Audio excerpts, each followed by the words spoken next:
खरं तर कुपोषित बालकांच्या याच्यामध्ये दोन प्रकार म्हणजे एक सॅम आणि मॅम, आणि साधारणपणे जी आकडेवारी या ठिकाणी सन्मान्य सदस्य महोदयांनी लक्षवेधीच्या त्यांच्या माध्यमातून त्या ठिकाणी मांडलेली आहे, ती आकडेवारी ही 2023च्या वेळेसची आहे.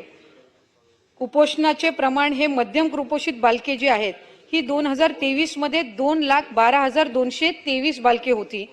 त्यानंतर गेल्या 2 वर्षापासून साधारणपणे सॅम आणि मॅम म्हणजे कुपोषण आणि अतिकुपोषण हे कमी करण्याच्या दृष्टिकोनातून त्या ठिकाणी विभागांनी आणि एकात्मिक बाल विकास योजनेअंतर्गत जे काय आपण उपाययोजना केलेल्या आहेत त्यातून ही आकडेवारी 2025 मध्ये 1,51,643 इतकी झालेली आहे. म्हणजे साधारणपणे 2023च्या तुलनेमध्ये 2025 मध्ये 2.74% कुपोषणाची घट, बालकांच्या कुपोषणामध्ये घट ही त्या ठिकाणी झालेली आहे. आणि तीव्र कुपोषित बालकांमध्ये 2023 ची संख्या ही 80,248 बालके होती, ती 2025 मध्ये 30,800 इतकी त्या ठिकाणी झालेली आहे. म्हणजे 1.3%, 1.3% त्याच्यामध्ये घट झालेली आहे. मुंबई उपनगरामध्ये सुद्धा मध्यम आणि तीव्र कुपोषण प्रमाण हे घटलेले आहे. तीव्र कुपोषित बालकांचे प्रमाण 2023 मध्ये 5,580 बालके होती, ती आता 2025 मध्ये 2,887 झालेली आहे. म्हणजे याच्यामध्ये सुद्धा 1.23%, 1.23% बालकांची त्या ठिकाणी घट झालेली आहे. साधारणपणे विभाग म्हणून किंवा एकात्मिक बाल विकास अंतर्गत सुद्धा आम्ही या ठिकाणी या संदर्भामध्ये गेल्या 2 वर्षापासून हे या विषयामध्येच त्या ठिकाणी लक्ष केंद्रित करून काम करत आहोत. आणि पुढच्या या 1 ते 2 वर्षाच्या कालावधीमध्ये हे प्रमाण आपण 0.50% खाली आणण्यासाठी त्या ठिकाणी विभाग म्हणून प्रयत्नशील आहोत.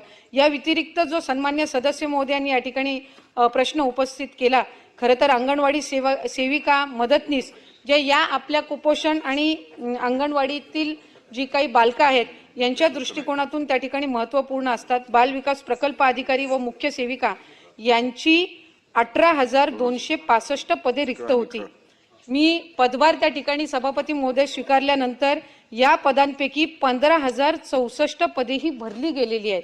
म्हणजे साधारणपणे 2,318 पदं जी रिक्त आहेत त्याची सुद्धा नियुक्तीची अंतिम यादी ही त्या ठिकाणी प्रसिद्ध करण्यात आलेली आहे. असे एकूण साधारणपणे 17,382 पदे ही भरली गेलेली आहे. त्यामुळे याचं प्रमाण 95.16% आहे. आणि उर्वरित जी 800-850 पदं आहेत ती सुद्धा सभापती महोदय ही आपण लवकरच भरण्याची जी प्रक्रिया आहे ती त्या ठिकाणी पूर्ण करत आहोत. त्यामुळे रिक्त पदांच्या संदर्भामध्ये सन्मान्य सदस्य महोदयांनी जो या ठिकाणी प्रश्न उपस्थित केलेला आहे त्याची जी लेटेस्ट माहिती आहे सन्मान्य सदस्य महोदय ती ह्या प्रमाणामध्ये आहे. या व्यतिरिक्त VCDC हा कार्यक्रम हा एकात्मिक बाल विकास योजनेअंतर्गत ग्रामीण भागामध्ये राबवला जायचा. यंदाच्या वर्षीपासून आपण UCDC पण चालू केलेला आहे. म्हणजे अर्बन भागामध्ये, शहरी भागामध्ये आणि उपनगरांमध्ये जे काही कुपोषणाचं प्रमाण आहे ते कमी करण्याच्या दृष्टिकोनातून सुद्धा हे विभागाच्या अंतर्गत हे आपण त्या ठिकाणी उपाययोजना करत आहोत. खरं तर या संदर्भातलं आम्ही सन्मान्य मुख्यमंत्री महोदय यांच्याकडे सुद्धा सादरीकरण त्या काही दिवसांपूर्वी त्या ठिकाणी केलं.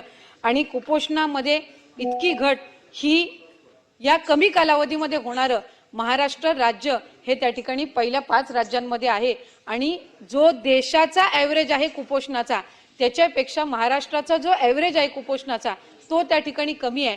पण एखादाही बालक कुपोषित राहता कामा नये ह्या दृष्टिकोनातून विभाग म्हणून आम्ही पुढच्या 1 वर्षाच्या कालावधीमध्ये हे जे प्रमाण आहे म्हणजे जे आता जवळपास 2.74% घट झालेली आहे ते अधिक 1%च्या आतमध्ये कसं येईल आणि अति तीव्र कुपोषित जे आहे ते 1.3% ची घट झालेली आहे ते 0.50% खाली कसं येईल, 50% कसं खाली येईल यासाठीचा सभापती महोदय हा विभाग त्या ठिकाणी काम करत आहे. आणि सन्मान्य सदस्य महोदयांनी सुद्धा त्या संदर्भातल्या ज्या काही सूचना दिलेल्या आहेत त्या सुद्धा निश्चितपणाने एकात्मिक बाल विकास विभागांतर्गत आम्ही त्या ठिकाणी त्याचाही सकारात्मक विचार हा करण्यात येईल.